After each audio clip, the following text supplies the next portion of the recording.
Well, The Big Lebowski has grown in 10 years. People have seen this film more than any film that I've been in. You've written books. There's the Lebowski Fest. I mean, people are obsessed with that movie. They're obsessed with it. What the hell is it? What attracts people to it? It hits something in the young people. Let's roll, please. Rolling. Mark. Action. I mean, it's gigantic.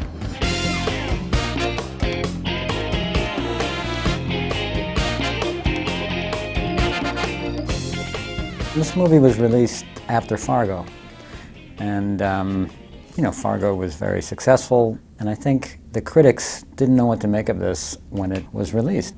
I remember when it came out, everybody was like, "So what?" There was sort of like a little bit of a thunk, and I loved it. I can remember going to the premiere here in New York, and I was like, "That was so funny," and it was just like, oh, people didn't seem to think it was that funny. It's taken me many years to actually get the film. I mean, I liked it, but then I liked it more. And it wasn't until like the fourth time, I think I saw it with my son, You might want to watch out that front window, Larry. that I realized how hilarious of a film it is. Son, this is what happens when you fuck a stranger in the ass! And over the years, I think it's like, yeah, it's kind of gotten, I feel like, the attention that it deserves. I rarely will watch a movie of mine on TV, but Lebowski, when that comes on, it'll hook me, you know, because there's so many little flavorful parts about it. That rug really tied the room together, did it not? It's a great film to discover, and there's a lot of support out there for those discoverers, you know, for those little urban achievers or whatever you want to call yourselves. I always say that it's sort of a Rorschach test, you know, what movies people remember. You know, when you walk down the street, somebody says, "Hey, I loved you in," you know, and I first noticed it happening with like college guys. Like, and it's sort of a frat boy kind of thing. All, you know, when a young man came by who was like 21, 22, it was always The Big Lebowski. Without batting an eye, a man will refer to his dick, or his rod, or his Johnson. What they say, they either point at me and scream, Roseanne, or call me Tom Arnold, or they'll whip out a line from Lebowski. The lines are very whippable. Smokey, my friend, you're entering a world of pain. Every time John says, "Shut the fuck up, Donnie," you know, I mean, I just love that. Shut the fuck up, Donnie. Shut the fuck up, Donnie. That's a big one. Donnie, you're out of your element. Dude, the Chinaman is not the issue here. One of my favorite images in the film is when John Turturro was cleaning his bowling ball. It's like semi-obscene, and I don't even know why. I get mail from all kinds of people, and I get all kinds of weird sex mail from women and men. This is it. Let's take that hill. Good. Float that when we hit 15 mph, I'm rolling out. And he has a Uzi wrapped up in paper. It naturally destroys the car. Hey, careful, man. There's a beverage here, huh? I mean, just for my own work, I got a beverage here. You know, I get stuck into the limo there, and when I'm trying to describe, the new shit has come to light, you know? I mean, it might not be just such a simple, you know? I tried to be very faithful to the script. You know, I didn't want to add any extra mans or any extra fucks or, you know, even the ellipses that the guys put in there. You know, I wanted to put the pauses where those work. In the Coen Brothers movie, the language is always so wonderful, so rich. Their language is so specific that you would do something and then Ethan Joel will say, "Okay, now do it again, but leave out these two words." So you just kind of change the cadence of the sentence would be changed. They did a great job in creating the rhythm of the dialogue. Saturday, Donnie, is Shabbos, the Jewish day of rest. That means I don't work. I don't drive a car. I don't fucking ride in a car. I don't handle money. I don't turn on the oven. And I sure as shit don't fucking roll! It's very kind of old movie style. People have to kind of rattle off all this exposition and do it kind of quickly and with a certain amount of humor and style. We got that, I think, during the rehearsal. We just got used to each other's rhythms. We all know who is at fault here, so what the fuck are you talking about? Huh? People always ask me if it was improvised. No, God, no. But it was the pauses, there's, you know, a line, ... And so sometimes to discover the truth of the scene, we would improvise, you know, during rehearsal to kind of figure out, put it in your own words, but always, I tried to always go back to, you know, the script. Six maker, take two, Mark. And action. to have a mind behind your character like Joel and Ethan, it's a wonderful gift. You know, I have a brother who I love very much, and we had a good time working together. But to imagine directing a film with Bo, my brother, would be very tough, because we were all, we had very strong opinions, and we approached things in slightly different ways. And I asked, Joel, I said, how did you guys do it? He says, well, in the writing of it, they've been working on this, and they've honed, and they've had all their, discussions and arguments if they had any, and that kind of thing to work it all out prior. So when they came to the directing part, it was all pretty much in place, and they were just kind of open to see what else anybody else had to say. All right, see how that feels. They know who they want to work with. They know exactly what they want to do, and it makes for a very wonderful atmosphere. I think that was the thing that I found really amazing. They seemed to be in complete harmony, in accord, always, and that sometimes Joel would talk to you and sometimes Ethan would talk to you. And I thought, well, they'll come up together, or there'll be some discussion, but it just doesn't work that way. One will talk and then the other one will talk, and they seem to be on the same page. The big disagreement that I can remember between the two was in the dream sequence, when my head is about to hit the bowling balls. Joel, who would kind of be the point man as far as directing, he would usually be the guy who would give tips, although Ethan would be kind of flitting around and he would add his thoughts as well. But Joel said, now, when you hit the bowling balls, you're kind of grimacing, when you hit the bowling balls. And Ethan came up, he said, grimacing, really? I thought it'd be kind of smiling, like he would kind of enjoy it. And Joel said, no, I think, Ethan said, really? Well, and they kind of looked, and then there was, well, let's shoot it both ways, okay. And that's basically the biggest disagreement that ever happened. It's actually interesting the way they do things, because it's a mom and pop candy store. It's one-stop shopping. And they're involved with every little thing, and everything counts. Their specificity of vision, the way they shoot, the way production design is, the script, Pics and blankets. their shots, everything is so deliberate. They're very specific about things they talk about, like an iron lung or a Ziploc bag with somebody's homework. These things are so almost iconic, but they're just very simple things used for very strange ways. In an odd sort of way, you're just incredibly relaxed because everything's taken care of all the time. On the set, the environment that they created was so loose that you felt like you had all the time in the world. You could try it this way, you could try it that way. They were always very inclusive, wanted to know, you got any ideas? What do you want to do, They're just two very down-to-earth guys, and they love what they do, and I love to work with them. Working with those guys is a joy. It's a joy. When I watch The Big Lebowski, I love the story and all the characters, but for me, it's very kind of hard to separate it from my own life. There's a bit of a home movie aspect to it, when I watch it, because I remember what we had for lunch that day, or what the other takes were. Yeah, I mean, the whole movie was just easy to do. I don't remember there being anything hard about it. We just had a great time. Donnie, please. It was a once-in-a-lifetime deal. Characters like Walter don't come along every day. I've seen a lot of spinals, dude. And this guy's a fake. This is what I'll be remembered for, then that's aces with me. I think it's just wonderful. It's one of my favorite movies. Not only movies I've been in, but just, flat out one of my favorite movies. Woo! College kids are not going to classes because of The Big Lebowski. And I blame this all on Joel and Ethan. I think they're recognizing it for what it is. It's a brilliant film. And that's why our society is in crisis, because of The Big Lebowski. You don't need the marijuana to watch the movie, kids. It's good without it. The dude, what kind of example is he? The dude abides. It goes on forever. This stuff could never end. Who knows what happened to Walter? He could have become a priest or something like that. Maybe there'll be a Lebowski Jr., because he's 10 years old now. I wonder where that dude is today. He must be about 10 years old now, I wonder what he's doing. Probably sold pot to all his friends. I don't know.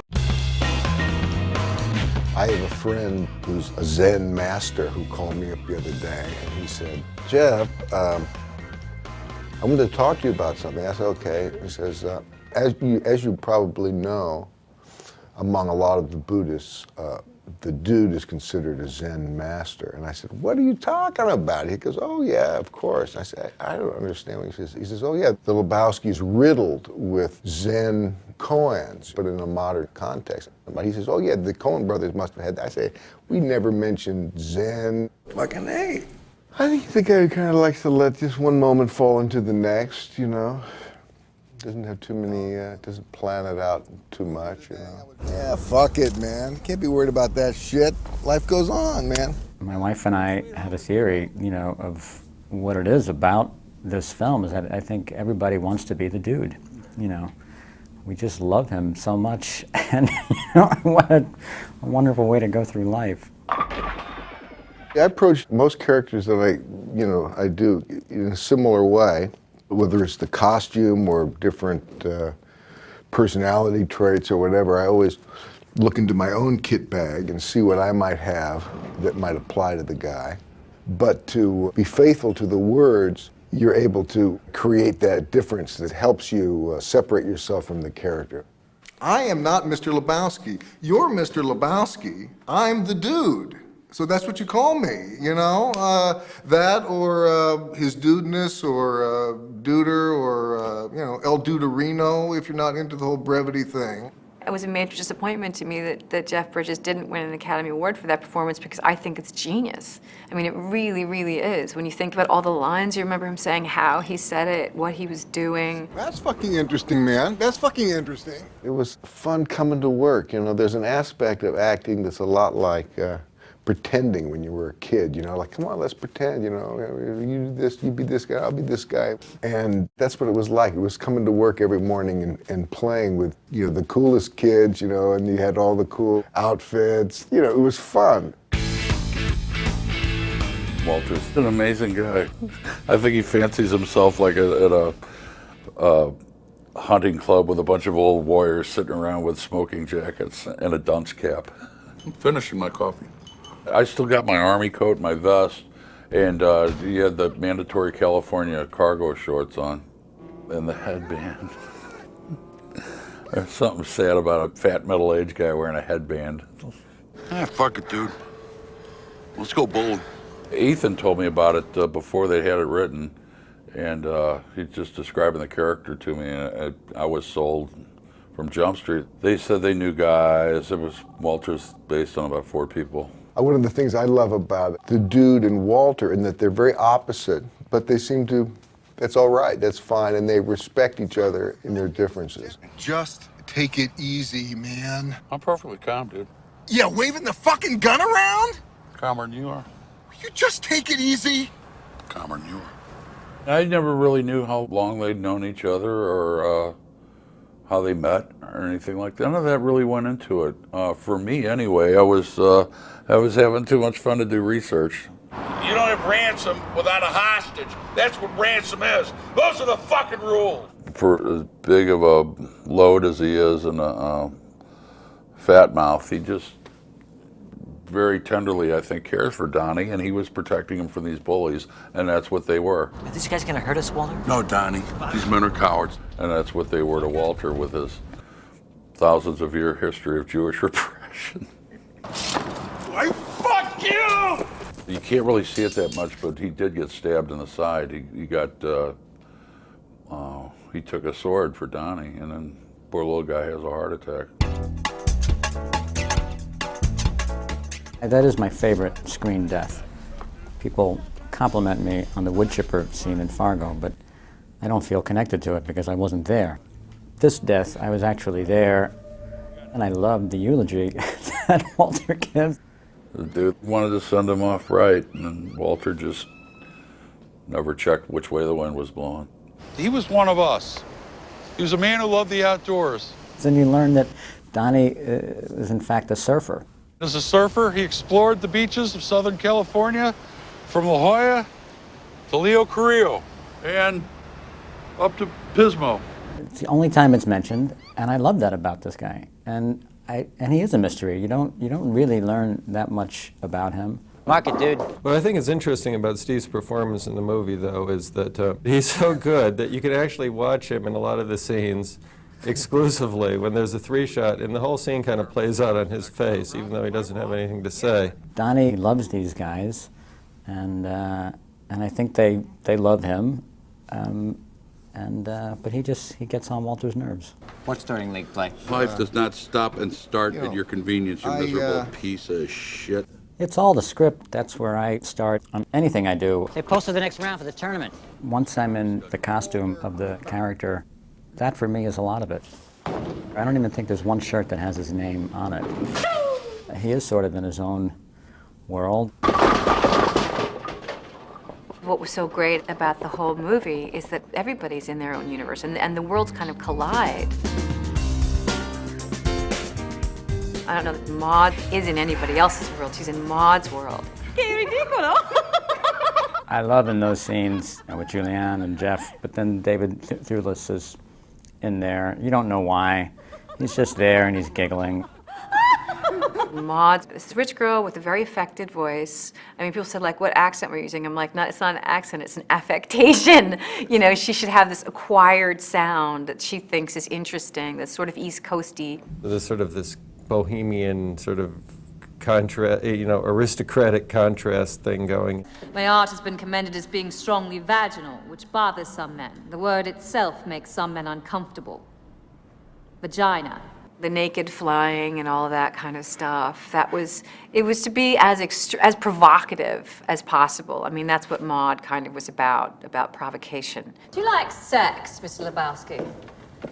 Excuse me? Sex, the physical act of love, coitus. Do you like it? That was what was so great about being with Jeff, because his character is so laid back and so kind of accepting, like, you know, the dude abides, man, whatever. You know, so he's all like this and she's all like this. But they seem to have a mutual kind of respect. Jeffrey. Maud? Love me. Jeffrey. She calls him Jeffrey all the time. That is probably the only time I've ever really had a hard time keeping a straight face in a movie was when I was working with Jeff, because he was so funny. He was so, so funny. Was that yoga? It increases the chances of conception. I knew that they wanted something outrageous because everyone keeps talking about him. Like, I thought he was going to be a big part. When I read it, I was like, wow, this is so tiny. I knew he was a nemesis of the dudes and Walter. So I just figured, well, if it's that big, I could take it into the outer limits.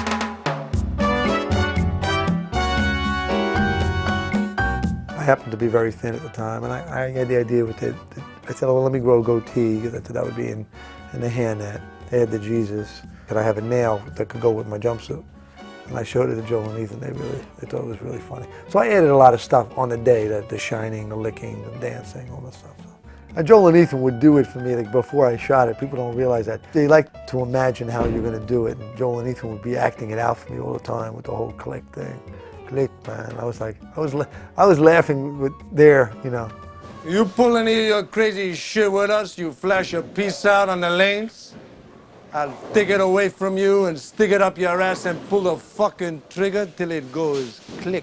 I threw in everything but the kitchen sink, not thinking that they would put it in because you only have a couple days. And then when they edited that sequence, you know, so many movies you try things, it never makes it. Every little thing I put in, like with the licking of the ball thing, I thought, well, the guy's like a degenerate, so that could be his thing. I was just trying to get into the whole groin area of the character. Nobody fucks with the Jesus. Jesus is an icon. That's why I want to make a sequel. I want to, because I feel like, you know, I don't really have to do much. Just put the jumpsuit on and get into shape. What's this day of rest shit? Without the suit, he's nothing. He's like Superman. Without the jumpsuit, it's like kryptonite. You know, he doesn't have it. I think the Jesus, you know, later on, you know, he went to prison and then he got out again and he drives a school bus. You know, I know that for a fact. And then he just sits there as all the girls come up and he looks at him. He's trying to control himself. He has to pray. Maybe when he prays, maybe that's when he gets in touch with the dude. This is a man who's looking for a redemption. You know, it's like a sports movie. 8-year-olds, dude. It's the second coming, man. This was Rocky II. Jesus is the second coming. He's coming back, man.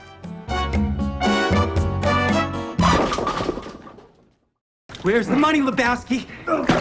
The Big Lebowski is about a character named Jeff Lebowski, played by Jeff Bridges, a sort of aging pothead who lives in Los Angeles and who becomes the victim of a case of mistaken identity just because he happens to have the same name as a millionaire who lives out in Pasadena.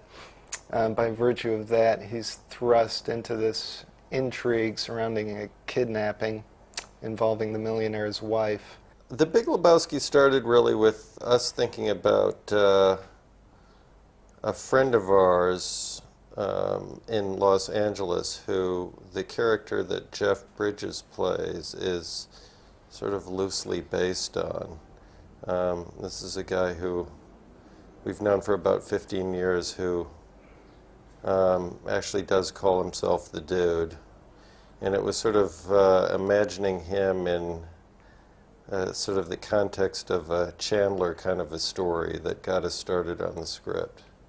It just seemed interesting to us to thrust that character into the most confusing situation possible. The person, it would seem, on the face of it, least equipped to deal with it. That's sort of the conceit of the movie. Wait, let me explain something to you. I am not Mr. Lebowski. You're Mr. Lebowski. I'm the Dude. So that's what you call me, you know? That or his dudeness or duder or, you know, El Duderino if you're not into the whole brevity thing. Are you employed, sir? Employed? The Dude, who is, he's better known as the Dude, but his real name is Jeff Lebowski. And he gets confused with another Lebowski, a fellow who's, you know, a lot wealthier fella, and he gets mixed up for this guy, and all kind of hell and confusion breaks loose. We have Bunny Written by men who are unable to achieve on a level field of play. gather $1 million, Cowards! unmarked, non-consecutive 20. Weekly. Await instructions. Bum. No funny stuff. Bummer. It was definitely the Dude we wanted. I think he did have a good time making the movie.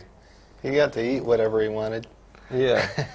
I mean, it was clear to Jeff that the character wasn't into this sort of Los Angeles health, fitness, and beauty, and that he could sort of let himself go, which he probably kind of enjoyed even just for that. Well, one thing he did take from the real character, the real Dude, is, you know, the real Dude is quite overweight, and I think when Jeff met him once, and I think he looked at him and went, okay, yeah, I can kind of let my waistline go for this part. About all Jeff wanted to know, actually pretty consistently, Jeff Bridges, the beginning of the start of shooting every scene, he'd walk up to one or the other of us and say, ask if we figured whether or not the Dude burned one on the way over. Yeah, so do you think the Dude burned one on the way over? So he'd think about it, usually we'd say, yeah, he probably burned one on the way over, and Jeff would go over in the corner, rub his knuckles in his eyes to turn him red and do the scene, and that was kind of the extent of what you had to do to direct Jeff. Some actors like talking about it more than others. No, you're not wrong. Am I wrong? You're not wrong, Walter. You're just an asshole. Okay, then. Play Quintana and O'Brien next week. They should be pushover. Man, you just take it easy, man. In this particular case, the story was very loosely sort of based on the sort of narrative structure of like a Chandler novel, you know, and those novels are very episodic in nature. They usually follow the main character as he sort of encounters these different characters on a sort of journey to uncover a mystery or find a missing person or whatever it may be in the novel. So that was sort of in this case, that was sort of the model for this story. In each movie, it's a little bit different in terms of where the... Actually, the one case where it got sort of, just in terms of plot, most involved and most sort of difficult for us to manage was Miller's Crossing, which was a gangster movie, sort of a homage to, or a rip-off, depending on your point of view, of Dashiell Hammett. And that got very sort of just in the sense of the convolution of the plot, got very sort of involved, and that was sort of, as I say, difficult to manage. This one, yeah, not as much. It was partly this one we sort of figured, you know, if things are become a little bit too complicated and are unclear, it doesn't really matter. I mean, the plot is kind of not the. And again, this is similar to Chandler. Right? The plot is sort of secondary to the other things that are sort of going on in the piece. I think, and if people get a little bit confused, it's I don't think really necessarily going to get in the way of them enjoying the movie. Yeah, you look at something like The Big Sleep, and nobody seemed to know, including the people who sort of wrote it, what the hell was going on in that plot either. So, the hero, the dude, is not a private eye, but he's really a guy who's a throwback to the characters of the early 70s, late 60s kind of guy. What makes a man, Mr. Lebowski? Dude. Huh? I don't know, sir. Is it being prepared to do the right thing? Whatever the cost. Isn't that what makes a man? Sure, that and a pair of testicles. Sam Elliott would actually ask us for direct, like, what am I doing in this movie? yeah, Sam would say, I don't know what I'm doing here, boys. Happy to be here, don't get me wrong, but... We didn't have anything to tell Sam. We didn't know either. But, you know, didn't hurt his performance any. How you doing there, dude? Not too good, man. One of those days, huh? Yeah. Well, a wiser fellow than myself once said, sometimes you eat the bar and much obliged. Sometimes the bar, well, he eats you. That some kind of Eastern thing? Far from it.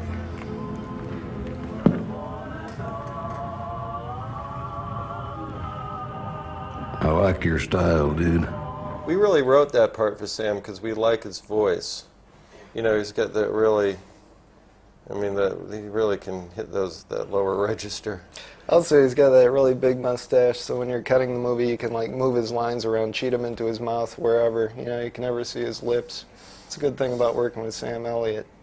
Walter's kind of an interesting character for me. I'm trying to do justice to him. He was written so wonderfully. He's head of a security agency, his own. I think he gets by all right. Doesn't really the most nattily dressed fellow in town.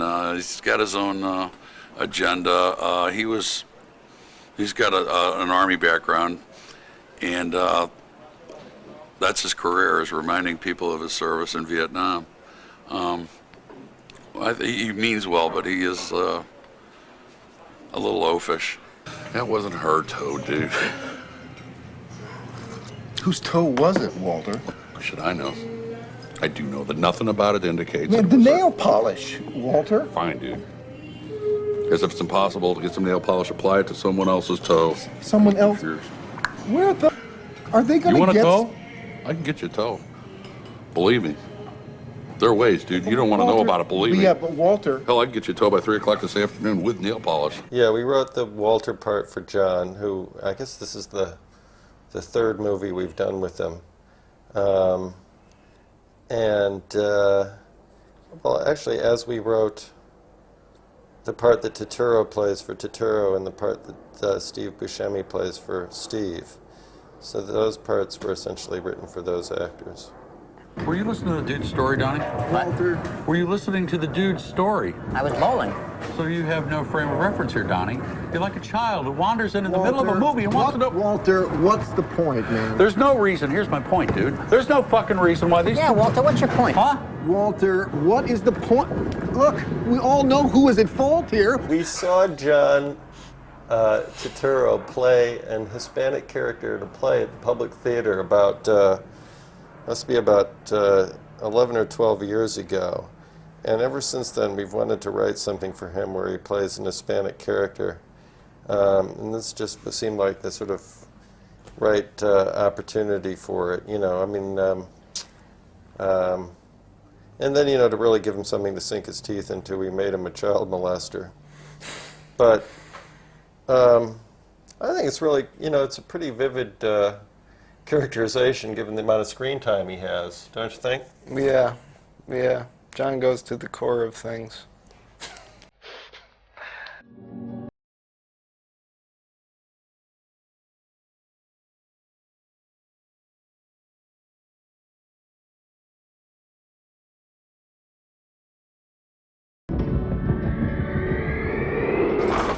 Characters were conceived as being, partners in a dysfunctional marriage, the Jeff Bridges and John Goodman character, they were, and at the point where we were writing the script, we sort of conceived them in the sense that, designed them so that they would be able to, or constantly would be sort of pushing each other's buttons in terms of those kinds of reactions, the sort of getting on each other's nerves and yet still at a certain level really liking each other.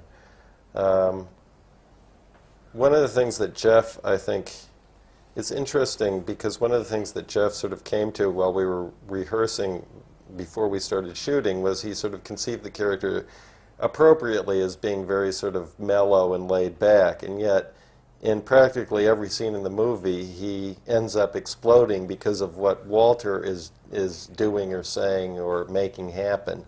And that was something he hadn't sort of associated on the first reading of the script with the character, but it's very much a part of sort of how the two characters relate to each other. It's a definite buddy movie. That's what I love about it. And the dialogue's just funnier than hell. I mean, it's one of those where you crack the page and you start laughing every 2 pages, enough where you got to sit for 5 minutes and then you can pick it up again. I've done 4 movies with Roger Deakins as the cinematographer. Well, it's funny, we met Roger specifically. The way we started working with Roger is when we did Barton Fink, we were shooting a movie in Los Angeles, non-union, and for that reason but on the other hand, we wanted to work with someone whose work we knew and liked, as opposed to someone who's just starting out, and that sort of meant a foreign DP who wasn't in the unions in the United States. So we'd seen Roger's work, I think, on a number of things, but in particular the Mike Figgis movie Stormy Monday, I think was the last one we'd seen before we talked to him. And we met Roger and liked him and hired him to do that movie, and we've been working together since then. Roger is just, he's one of the, top, 3 or 4 DPs working in the world right now. I think he's like, there's nobody better than Roger. He's, and just personally, we get along really well, so it's been a good collaboration. Yeah, Julianne Moore is really good. Yeah, it wasn't meant to be. It isn't specifically English, the accent. It's some vague, non-specific, geographically swell finishing school for girls in Switzerland, maybe, accent that she came up with. Yeah, she just, read the script and sort of intuitively grasped that there should be something sort of horribly regal about the character. She's very funny. Julianne Moore plays a wonderful avant-garde artist who specializes in some sort of feminist art. I couldn't really put my finger on it. Yeah, something to do with women. Do you like sex, Mr. Lebowski? Excuse me? Sex, the physical act of love, coitus. Do you like it? I was talking about my rug. You're not interested in sex? You mean coitus? I like it too. It's a male myth about feminists that we hate sex. It can be a natural, zesty enterprise. However, there are some people, it is called satyriasis in men, nymphomania in women, who engage in it compulsively and without joy.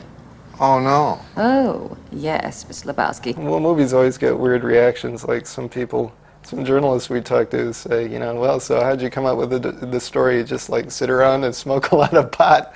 It's we got that from one journalist, and then when we were doing an interview in Germany, a German journalist asked us, so how do you come up with a story? You sit around in a room and drink a lot of beer?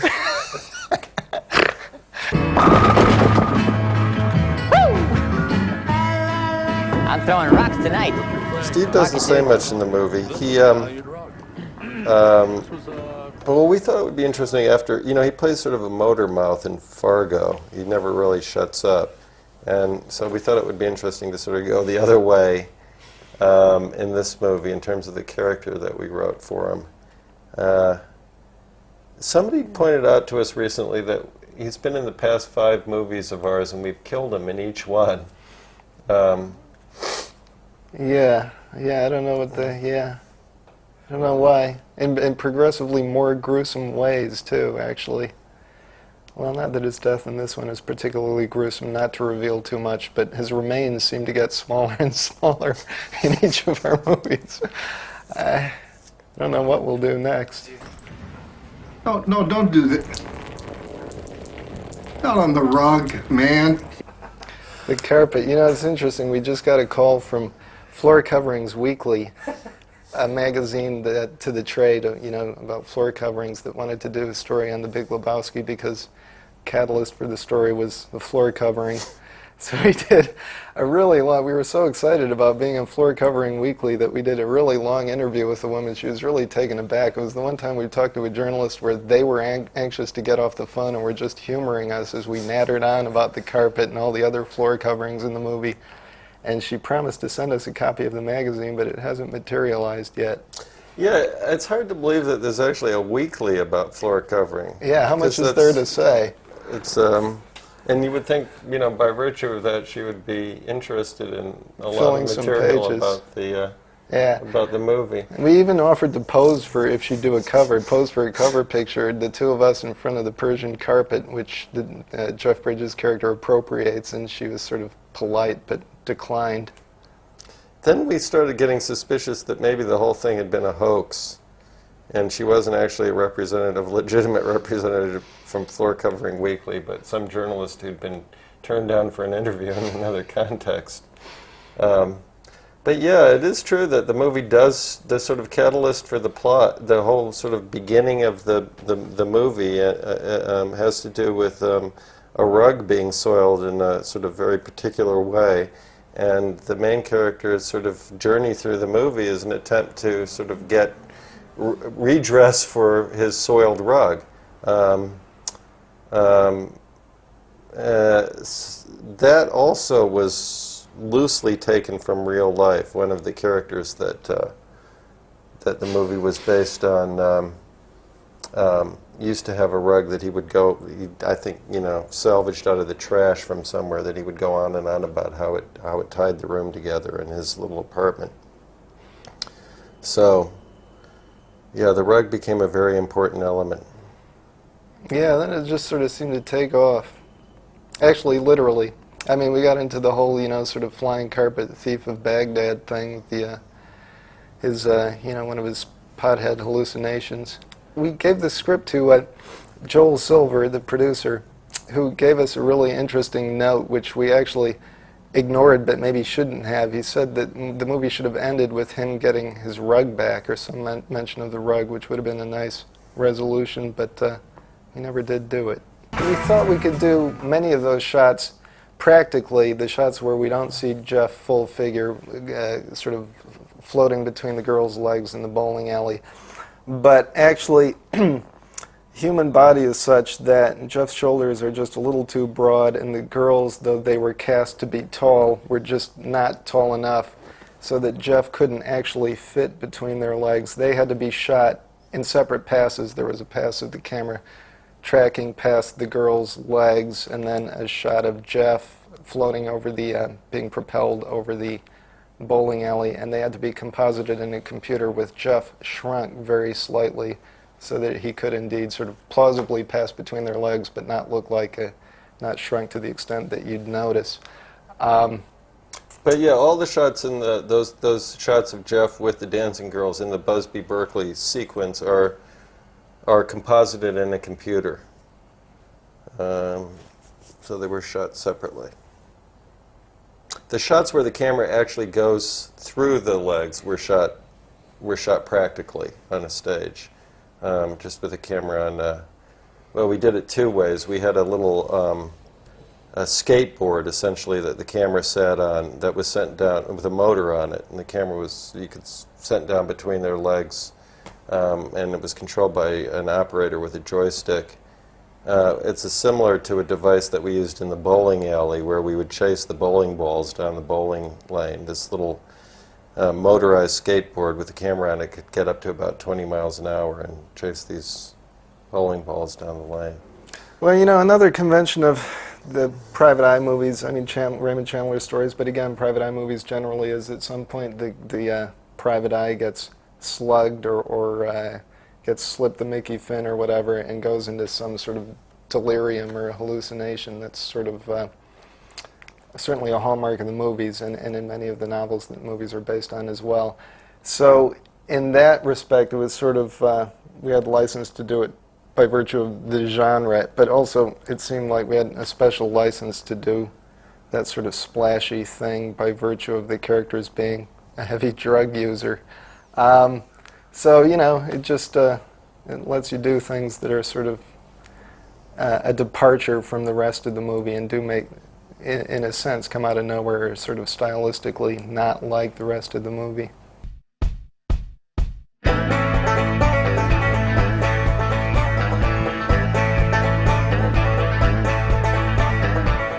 After a long day at work in the spring of 2004, I met up with a friend at the bar. Pissed, tired, and just uptight, I was in need for a beer. 3 in, I discovered he and a couple of buddies were heading to Las Vegas for a far-out convention called the Lebowski Festival. I'd seen The Big Lebowski when it first came out, but like many, I did not get the grandeur of the movie. Curious, I packed up my camera gear and set off to Lost Wages, expecting nothing but hoping for everything. Take it easy with the camera, man. Buddy La Jolla. I mean, yeah. Just take it easy, man.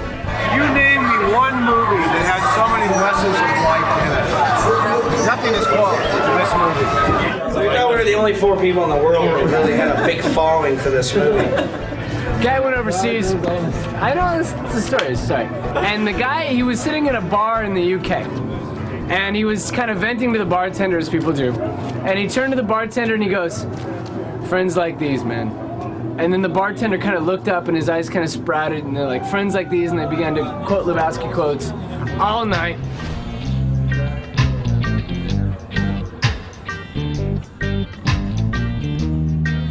Now the story unfolded when Will Russell and Scott Sheffin decided to riff lines from the movie The Big Lebowski and noticed people were riffing back. So goes the idea of a fest. In the most unlikely of places, a Baptist-run bowling alley, Will and Scott opened the doors to the very first Lebowski Fest. My name is Scott Sheffin. I am co-producer of the first annual Big Lebowski What Have You Fest being held in the Fellowship Lanes in Louisville, Kentucky. Will Russell, official Louisvillian. Scott and I, about 3 months ago, we were vending a convention for the Mothership Connection. They knew those Lebowski lines, and we begin to realize that there's a community out there, very, very large community of people with feeling towards a fantastic movie that was created by the Coen brothers. Someone said we should have a Big Lebowski convention. It happened.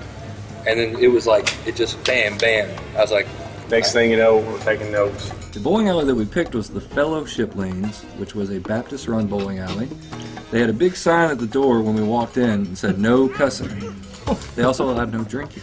But they smoked lots of cigarettes and they sold all the hot dogs. Those Baptists were very happy. Fellowship Lanes, we should have a dress as your favorite character contest. Highest bowling score. Highest bowling score. It really just, it wrote itself. We put up a website and it was just unbelievable the response we got. Yesterday we had like 160 unique visitors to the site. I mean, everybody's just in love with this idea. Media, the bowling guy. So I'm Mike Walsh. I am driving around the country bowling in all 50 states, and I came here kind of out of my way. I was scheduled to be bowling with some funeral directors in South Jersey tonight, but heard about the party through my website. Someone emailed me about this one, so I checked out the Big Lebowski website and couldn't miss it. Anyone who's bothering to throw a party on the shady side of Louisville, It's got my vote. I understand this is the first annual, and with a lot of things, they never happen again a second time, but I can feel there's a vibe here, and you know that this thing is going to last for 50 years, and I'll be damned if I miss one. So, it began. Two guys from Louisville, Kentucky planted the seed for a social phenomenon. The concept is simple. Gather fans, bowl, drink White Russians, and just be dude. You see what happens? This is what happens. And eventually, the media caught on to spread the Lebowski lexicon. We were driving to your parents' house when I found out that we were in Spin Magazine, which was probably the biggest moment in Lebowski Fest history so far. We were mentioned as one of the 19 events you can't miss with like Lollapalooza and Bonnaroo and fucking Warped Tour and Ozfest. It was unbelievable. This is what the Big Lebowski does, is it brings people together from the far corners of the world. Even if those corners are just North Carolina and Kentucky, it brings them together in a spirit of goodwill and friendship. An achiever is the self-applied title of someone who is a fan of the Big Lebowski. It doesn't matter like what you're into as far as like your job or what kind of music you're into. You could walk up to pretty much any achiever and just start up a conversation. They are a very diverse group of folks. I mean, you'll have from a layabout, judges, professionals. What do you guys do for a living? I'm actually a district attorney, but I don't want to say where at this point. And I have a white collar job in Atlanta as well. I work in advertising. I'm a whore. Well, to me, Achiever has kind of taken on a new air about it since I started my first real job this past fall. And I have the forum to get me through the day. And these people are really funny. They're great folks. I can't wait to go to Louisville. I haven't been to Louisville yet, and I'm looking forward to going. In the summer of that same year, I went to Louisville for the first time. Dios mio, man. What I found there was every bit as stupefying as I had ever seen before. What started as a one-day event took on a carnival atmosphere. Over 4,000 people attended, not exactly a lightweight.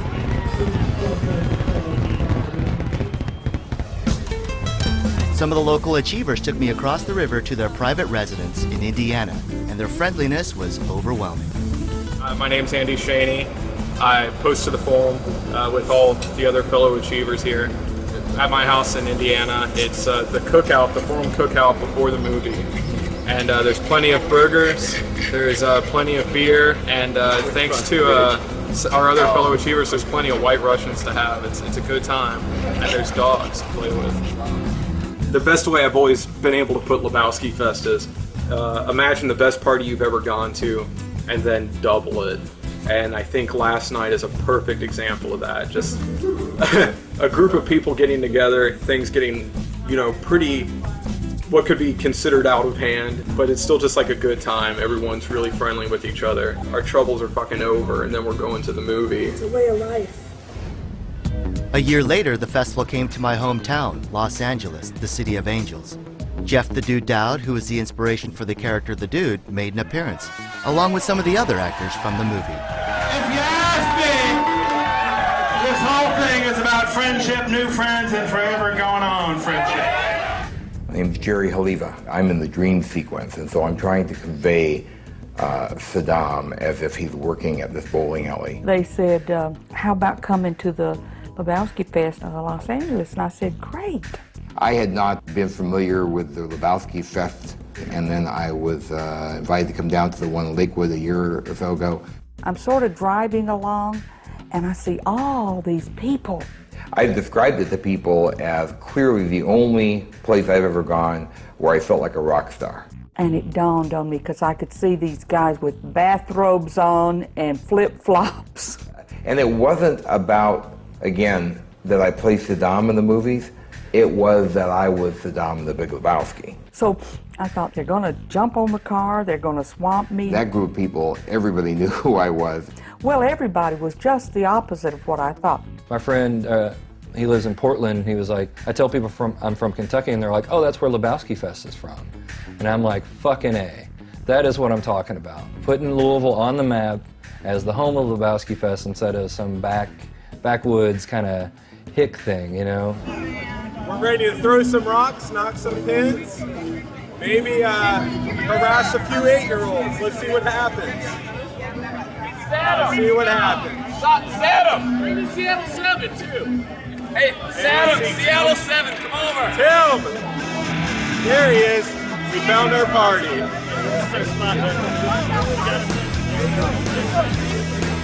Currently, I am standing in the line you can see behind me, waiting to get into the Lebowski Fest bowling extravaganza.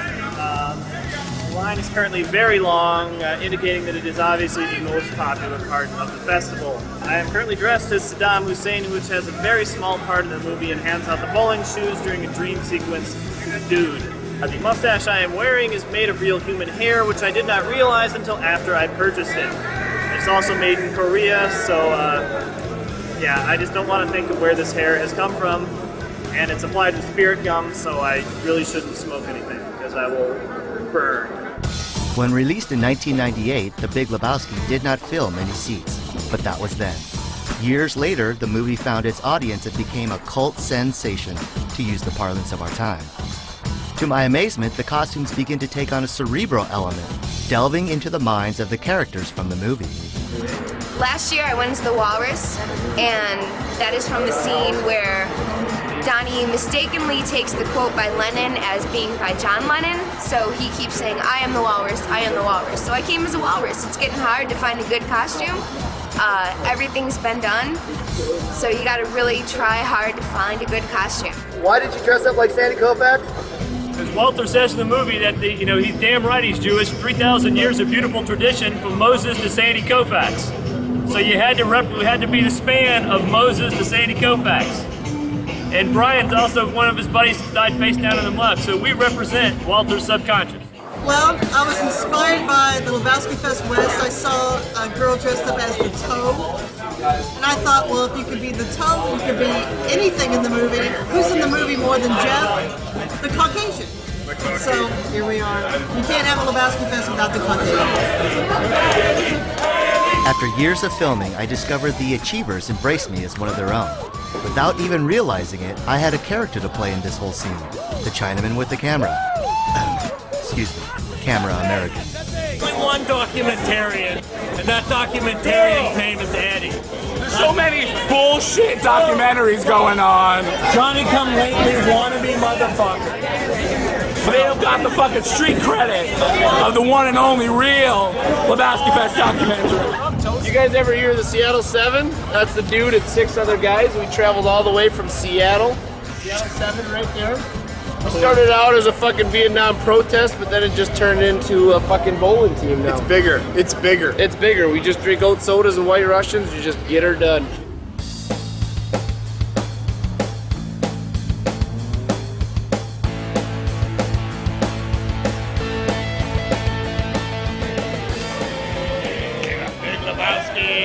The fest went to the city where the other Jeffrey Lebowski, the real dude, protested the man, marking his place in the American Cultural Revolution.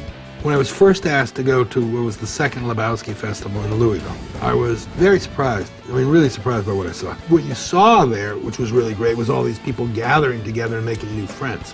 But I met couples and you know, people who were secretaries and doctors and students and, you know, all kinds of different people. The film got to them.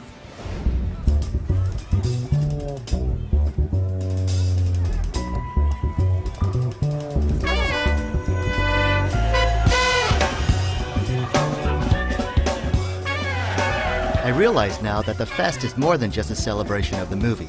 It breaks down barriers and builds lifelong friendships. Andy's wife said it best. It is a way of life. One more festival ends, the last I will photograph, but definitely not the last one to come as an achiever.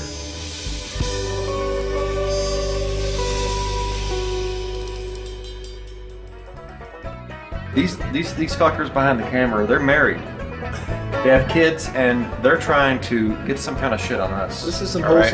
wholesome stuff. Hey, Travis. Huh? What's your real name? Travis? Travis. How you like that? It's on camera, isn't it? We know this. Travis. Yeah. Gonna edit that out? Some things that we What are you call laughing about, Ronnie, the sound secrets guy? really aren't. Yeah? You should see these two. What they did last night. Huh? It was dangerous. I mean, porn stars wouldn't go that low. Yeah. All right. How about that? The truth is out now. You have the camera all pointed on us. Look at these guys. Huh? Just a note here, just a note, this guy's totally unprepared. He has no list of questions. I mean, he's a total slacker, alienated Lebowski guy. Just a note here. This is who comes to interview you, all right? Nothing, nothing. I love all the visual stuff and the dream sequence. I like the fact that it comes out of left field. Valkyrie, Busby Berkeley, bowling. If you want to have dreams, those are the ones to have. You're in the realm of the dude, man.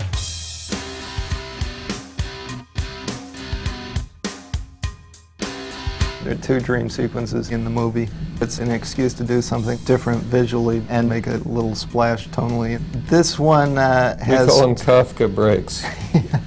And actually, when we're writing a script, usually if we haven't gotten a Kafka break by page 70, we start one there just arbitrarily. I remember the big dance sequence. You know, that was fun because there's so many people there. That's kind of conceived as a Busby Berkeley number with Kenny Rogers music. I guess the thing it's most reminiscent of in terms of the wardrobe is Carmen Miranda with the banana hat, but in this case it's bowling pins. We wanted to do a dance number, you know, a big kind of old Busby Berkeley style number around the bowling alleys, the sort of, you know, icons of bowling. It was hard for me to even move in that outfit because it was kind of made out of layers of leather and styrofoam. It was very, very stiff. So it was difficult actually to maneuver. I guess how to move around inside it. So even like doing the stuff with the bowling ball was challenging. Because the dream follows the dude's encounter with the pornographer, it seemed appropriate that it be a somewhat sexual dream as well. So Julianne Moore had to wear the Norse goddess thing, you know, the big breastplates. The hat with the horns, pigtails, yeah. trident. This was, you know, you have to understand, I was trying to figure out what the dude would find erotic. The choreographer. It was really rough, very specific, and I was pregnant, so I was uncomfortable, really uncomfortable and kind of nauseous.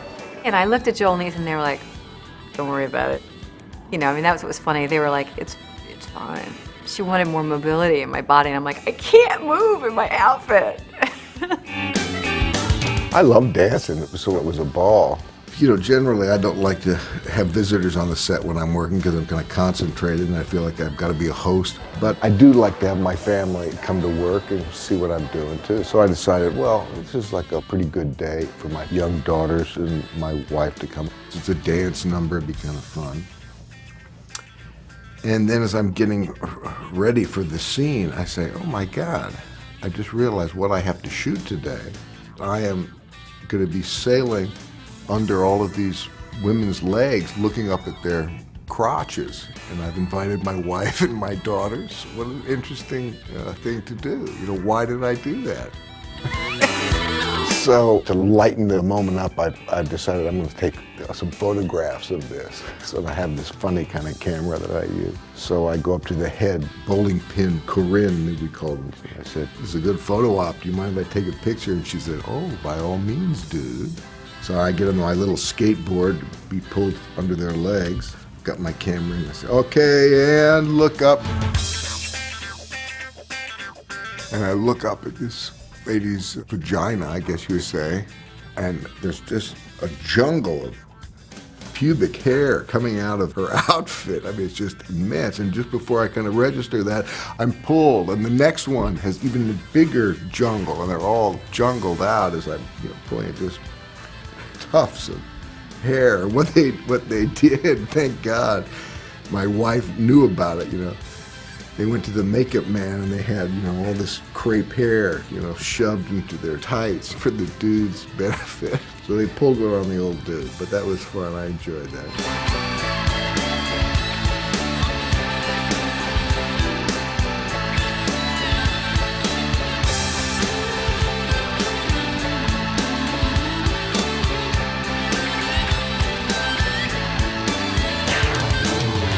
Here is a photo book that I made and gave as a gift to the cast and crew while we were making The Big Lebowski.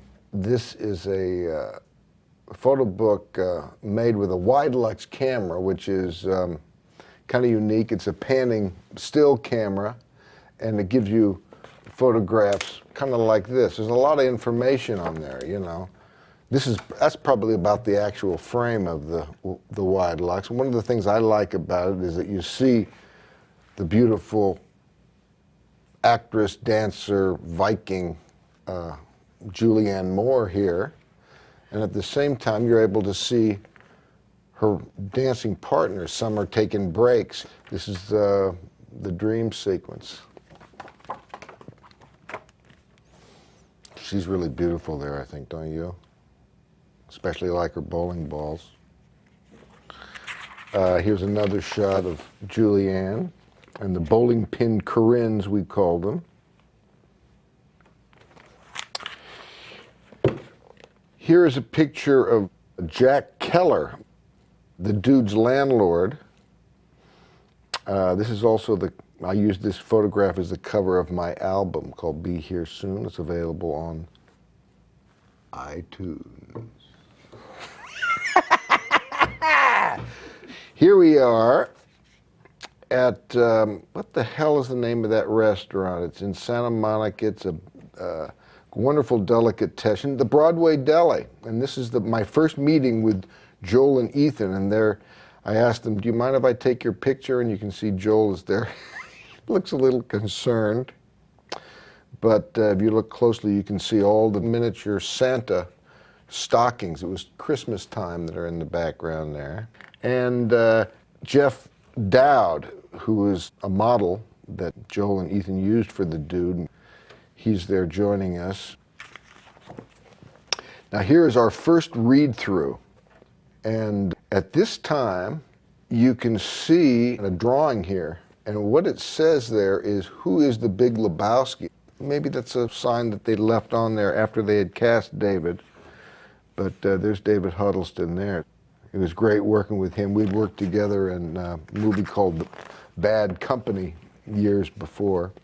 Here's a shot of Joel and Ethan trying to figure out how I'm not going to break my teeth when my head is shoved in the toilet bowl. I really appreciated their concern. There's Ethan in repose, lounging. Here's our first day of shooting, and that was at the car lot. And the most memorable line from that scene I remember is, "Leads, leads." There are the two boys. There's Ethan over there chewing on an apple. Here are the bowlers. You can see Jeff the Dude Dowd included in there. There's Joel and Ethan on a typical day in the bowling alley. This is some of the. This is the team that was bowling against us. This fella here is Jimmy Dale Gilmore. He plays Smokey back here. Wonderful country singer. We did a lot of picking on the movie, and that was a lot of fun. Here's the wonderful Sam Elliott, who played the stranger. It's a shot of us together there in the bowling alley. It was always wonderful to work with Sam. Now this fella, Barry Asher, he was hired to teach us how to bowl. He's a wonderful bowler, and you never see the dude bowling, actually. Here's a shot of John taking some direction from a bowling ball. But maybe it's that fan that you dry your hands on, I'm not sure. Here's another shot of John Goodman. Here's a shot of Steve Buscemi welcoming John Turturro. This is John's first day on the set. Moments after this shot was taken, he French kissed the bowling ball, much to all of our enjoyment. Jesus hurls. Here's a shot of John showing his great form. Here he is talking to Ethan, making a point about how he's going to play the scene. Oh, here's my stand-in, Lloyd Catlett. We've done about 50 movies together, and this is a shot of us hanging out in the trailer picking with Jimmy Dale, Smokey. Here are some of the beautiful women that worked on our show. We're sitting there. You can see the Ben-Hur auto repair sign behind that girl's head. More guys. Here's a bowling ball. Oh, this is as Steve picks his ear while Peter holds his arm in front of the bowling alley with those beautiful stars. Here's a shot of Tara Reid, who's getting painted. She's the lady who offers the dude a blowjob for $1,000. And he runs off to see if he can find a cash machine. Flea, Torsten, and Peter prepare to drop the marmot here with this shot here. There's Ethan and Mark contemplating the bowling ball that's about to be dropped. Obviously, he's never played golf. Here's stuntmen. Vince Dedrick, who has been my stunt guy in quite a few movies, and Jerry Hewitt there. Here's a shot of Joel and Ethan lining up a shot with Roger Deakins, who did such a brilliant job. This is this scene, I think, where the dude meets the Big Lebowski, David Huddleston. I think probably they're lining up the shot here, it looks like, where the dude is going to look and see his reflection in that Mirror Time magazine thing, you know, where he looks up there and sees he's Man of the Year. Here is Autobahn, the shooting of the cover for the groundbreaking album Nagelbett. Here's Ethan lining up the boys. A lot goes into making a movie, you know. Shooting the album cover for the album that I'm going to find in Maud's place, you know. That's some detailed stuff, man. Here's the Big Lebowski. Here's David Huddleston here, getting something out of his pocket, it looks like. Here's the beautiful Julianne Moore being made up by Jean Black, makeup artist. Our first AD, Jeff Raffner, looks on. Now see this painting? This was in Maud's house. The brothers gave me that painting as a gift, so I have that hanging in my workout room at home, actually. Beautiful thing.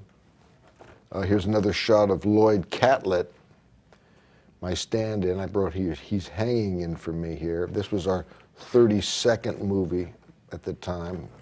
This is the scene where I'm flying, you know, through the air in the dream sequence. I got the bowling ball there.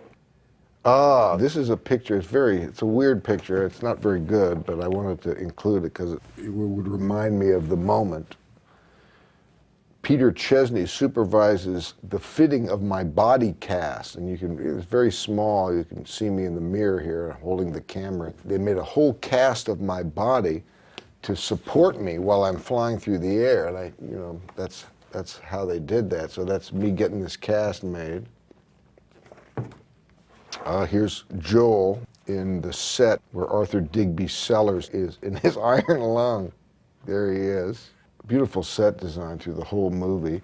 You can see him arranging. I don't know who this person is, but they're getting so you can see Arthur Digby Sellers in his iron lung with this mirror there. I don't know if that's ever in the movie. If you ever see his face in the movie or not, but that was one thought at one point.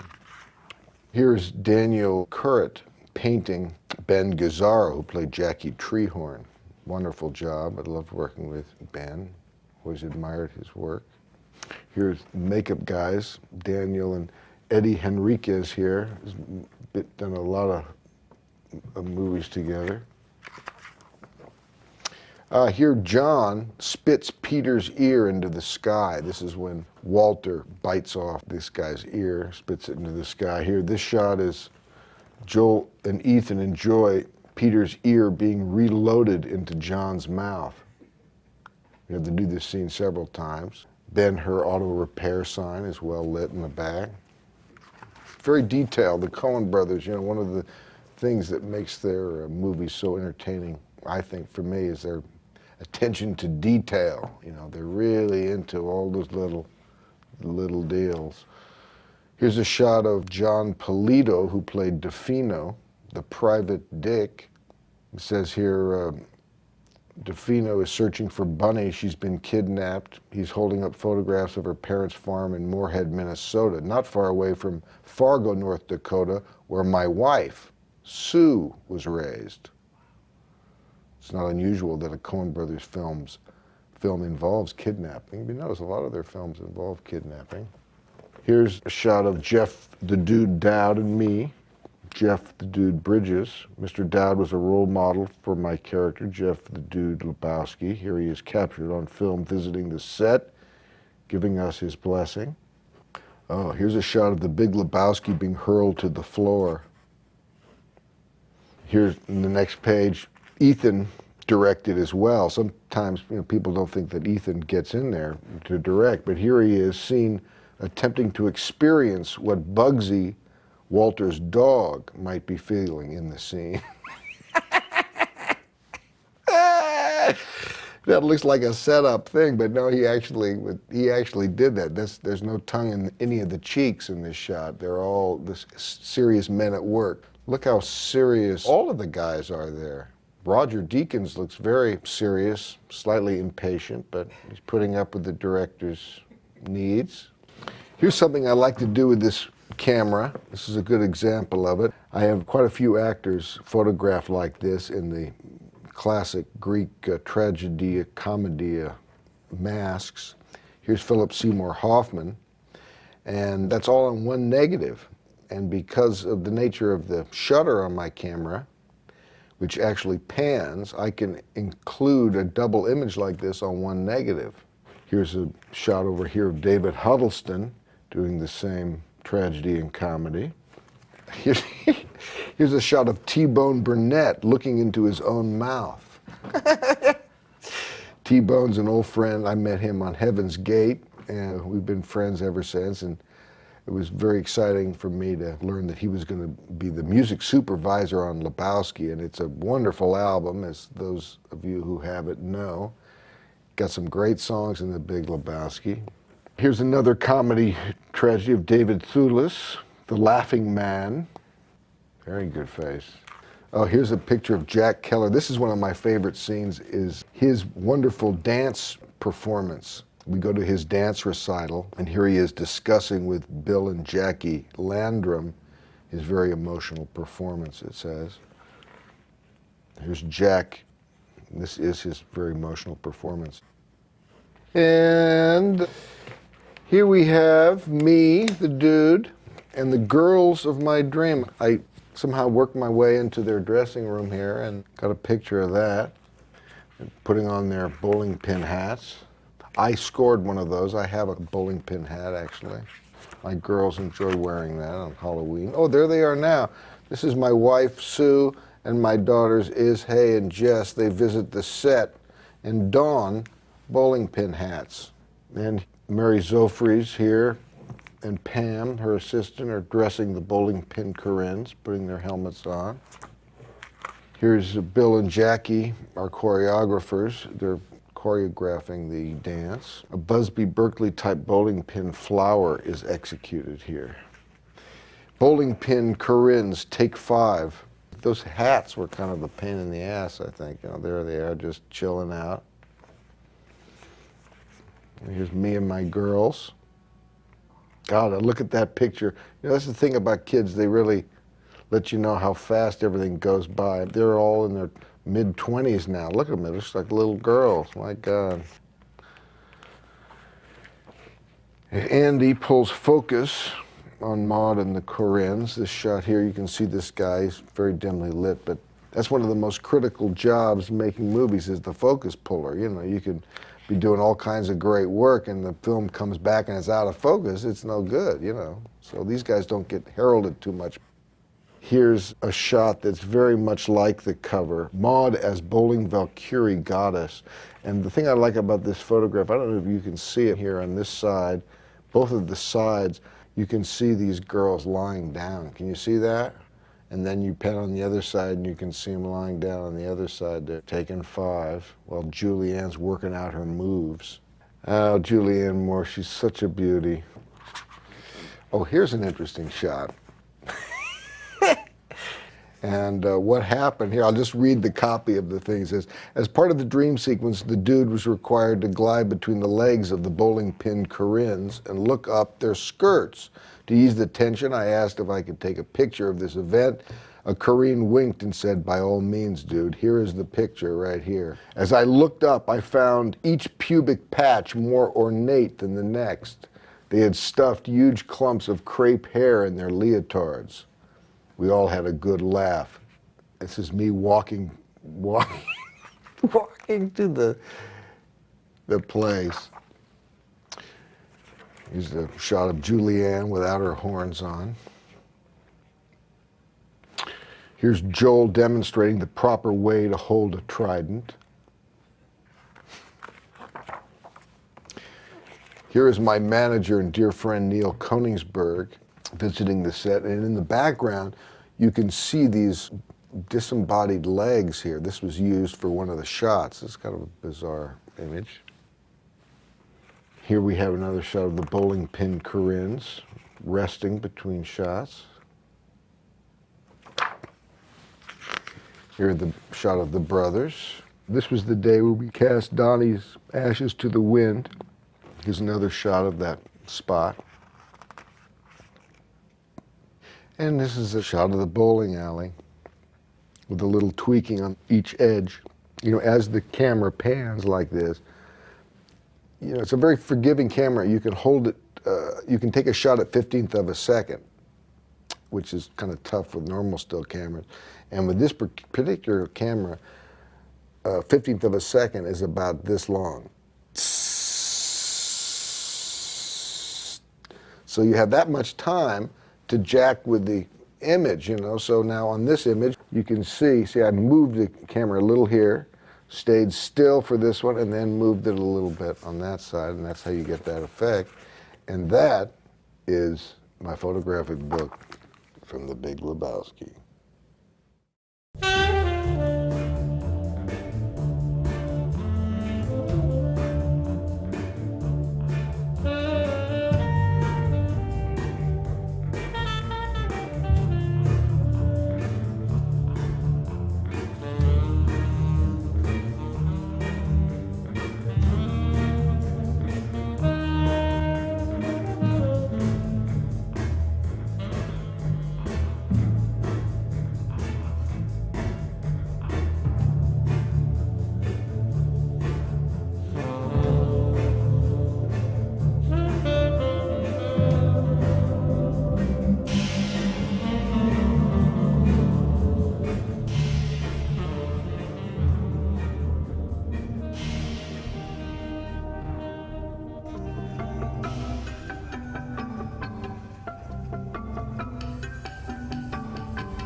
Hello, I'm Mortimer Young of Forever Young Film Preservation.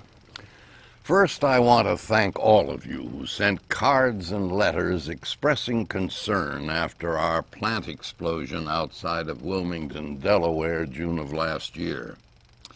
Forever Young Films will no longer employ non-union labor, I can tell you that. No casualties, no serious damage outside of the loss of one Albanian coming-of-age film, Smitju Jorancic, or Smitju Finds a Pebble, destroyed before it could be transferred to videotape. We're posting the original script to our website, www.foreveryoungfilms.net, in the original Albanian. Visit us if you can download Suterland text. That aside, thanks to the Wilmington Fire Department, who worked so heroically to save the entire Monpaw Kettle catalog, and a personal thanks to emergency room doctor Nate Eisenberg. I had no idea what prolonged exposure to plant fumes had been doing to my cerebral cortex. Where was I? This evening's title, The Grand Lebowski, is one of our greatest success stories. Probably a title few of you are familiar with. It was originally produced in the late 90s by obscure Polygram Films and slipped beneath the waves critically and commercially on its first release. It then washed hither and yon in the corporate paroxysms that shook filmdom during the catastrophic period of synergy, a period which saw Hollywood awash with money from Japanese electronic giants, large Canadian liquor concern, and the French sewage processing conglomerate Vivendi. Prints of the film had been languishing in a state of almost criminal neglect. Here, for instance, is the hilarious toe scene from an unrestored copy of the film. Now, so far, we have what appears to me to be a series of victimless crimes. What about the toe? Forget about the fucking toe! Forever Young field workers fanned out in search of undamaged reels. Our international tip line yielded a virtually pristine Italian-language print from the palazzo of a Lombard collector. After our technicians bathed this print in our patented progressive alkalide solution and then subjected it to a sonic jiggle bath, look what emerged. Così, adesso come adesso, noi abbiamo quella che secondo me è una serie di crimini senza vittime. Ma cazzo c'è il dito! E lascialo stare quel cazzo di dito! Glorious, isn't it? Now, all that was left to be done was reassemble the original cast in the Forever Young studios to dub the movie back into English. Only John Goodman was unavailable. His voice was recreated by master impressionist David Fry. Now, so far, we have what appears to me to be a series of victimless crimes. What about the toe? Forget about the fucking toe! Ah, wonderful. Forget about the fucking toe. By the way, did you know that in Italy this film was released as Mr. Marijuana and was quite a success? Well, we hope you enjoy The Grand Lebowski, restored, rejuvenated, and still smoking. Until we see you again, this is Mortimer Young. Good night.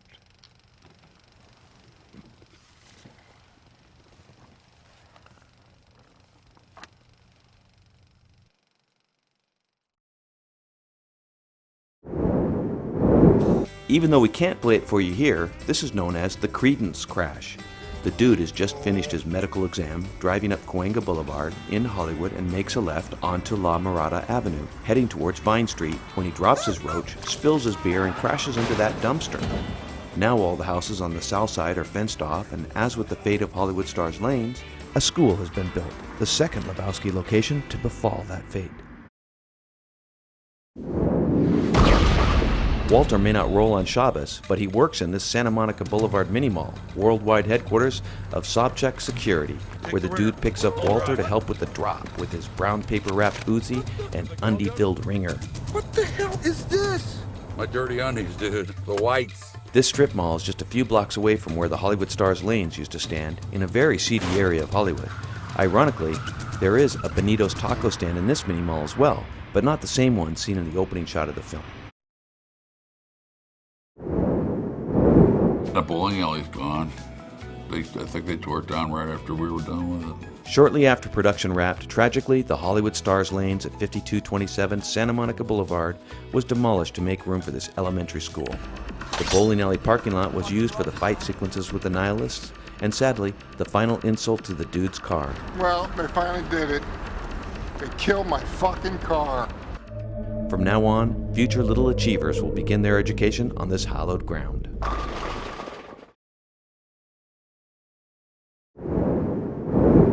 From the dairy aisle at Ralph's to the quiet confines of Venice, this is where the exteriors of the dude's bungalow were shot, on Venezia Avenue in the heart of Venice Beach. The interiors were shot in a Hollywood soundstage. No marmots, Nixon bowling posters, or white Russians were harmed in the filming of this location. Here's a shot of Joel and Ethan trying to figure out how I'm not going to break my teeth when my head is shoved in the toilet bowl. Really appreciated their concern.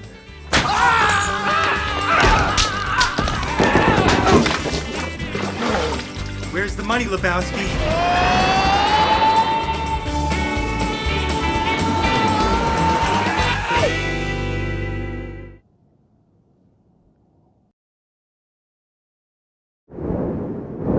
Okay, dude, the bridge is coming up. Give me the ringer, chop, chop. As Walter and the dude make their way to pay off the nihilists, the wooden bridge they're told to drop at is located in the Santa Clara River Valley, not the Simi Valley as in the film.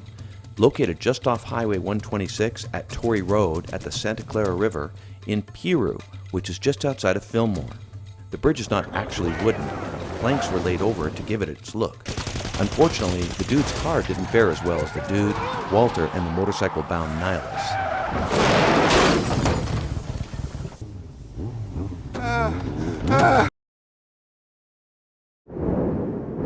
You see what happens? You see what happens, Larry? Looking for Little Larry Sellers turned out to be a quiet residential neighborhood in the Fairfax area, not on Radford in North Hollywood as depicted in the film. John Goodman was concerned about the neighbors. When I went outside to wreck the Corvette, they didn't tell me that they bought all the houses out on the block. And I'm out there screaming these obscenities, and I thought there were going to be people coming out of their houses and we're disturbing them. We're arrogant movie folk from Hollywood, but nobody told me they bought out the block.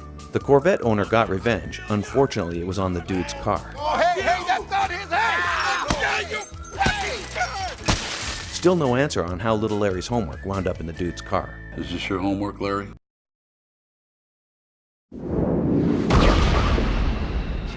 As painful as that toe must be, actress Amy Mann, lead singer of Till Tuesday, got to enjoy some of Dinah's world-famous lingonberry pancakes and pigs in a blanket, along with her fellow nihilists, where they still serve delicious chicken to countless fans in this Culver City location.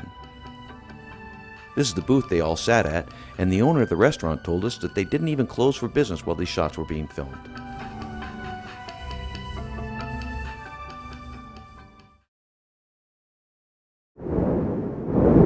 Gotcha.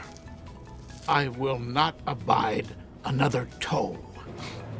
That wasn't her toe, dude. Walter was sure it wasn't Bunny's toe, but he also knew that Johnny's coffee shop wasn't a functioning restaurant anymore. It had been closed when they were shooting in 1997 and has since only been used as a location for film and television. The architecture was exactly what Ethan and Joel Coen were looking for and is in the same Googie style as the Hollywood Stars bowling alley. It is located on the busy intersection of Wilshire Boulevard and Fairfax Avenue.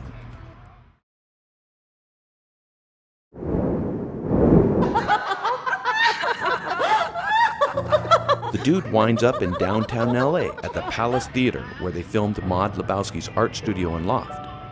Located at the corner of 6th and South Broadway, the once storied theater is now about to undergo a full restoration and return to its original function as a theater, after being used as a film and television location for many years now. This site, but on a different floor, was also used for the dude's landlord, Marty, as the Fountain Street Theater, where Marty performs his dance quintet, in spite of being terribly out of shape and having no talent whatsoever.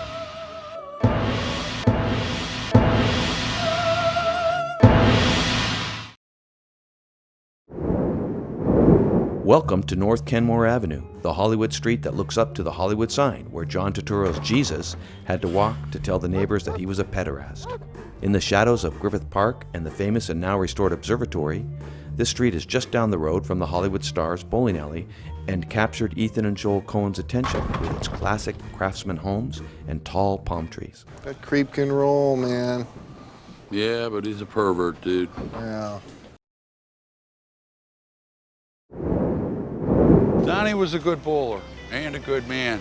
And as a surfer, he explored the beaches of Southern California from La Jolla to Leo Carrillo and up to Pismo. Donnie's eulogy was supposed to have taken place along the Malibu coastline, but was actually shot along the shores of Palos Verdes, which separates the South Bay of Los Angeles from Long Beach and has some of the most beautiful views and vistas. The area is famous for operating gliders and remote airplanes, as well as for excellent surf conditions. Walter and the dude saved money on the container they brought Donnie's remains in, but unfortunately most of those wound up on the dude and Walter, as well as this location somewhere along Palos Verdes Drive.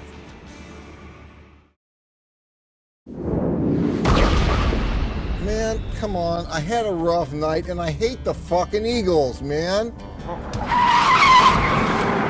Whether you like the Eagles or not, we all felt sorry for the dude as he tried to make his way home from Jackie Treehorn's pad and the abuses by the Malibu Beach chief of police. But this ride was shot along the Culver City streets of Duquesne and Jefferson, not along the Pacific Coast Highway in Malibu. Ow! The opening sequence of the film started with a tumblin' tumbleweed climbing up a hill that was filmed in Pear Blossom, California, just outside of Palmdale, California, which also turned out to be the last shot filmed. It then merges with a shot of the Los Angeles cityscape, which is from the perspective of Simi Valley, just northwest of the Burbank Airport, looking down towards Hollywood. It rolls past a 101 Hollywood freeway overpass at Santa Monica Boulevard, then a Benito's taco stand at 3rd Avenue and Edinburgh, then an empty Sunset Boulevard, and finally to a deserted beach along Santa Monica Bay at night. As peaceful and serene as these Hollywood locations look in the film, they're normally crowded with Hollywood traffic and had to be shot in the middle of the night. Hey, man, you got any promising leads or... Leads? Yeah. The first day of shooting on The Big Lebowski took place in this auto tow yard, where the police recovered the dude's car. Although they didn't find any promising leads, this downtown Los Angeles impound lot posed as the North Hollywood's location in the film and is a very busy and functioning towing and impound facility.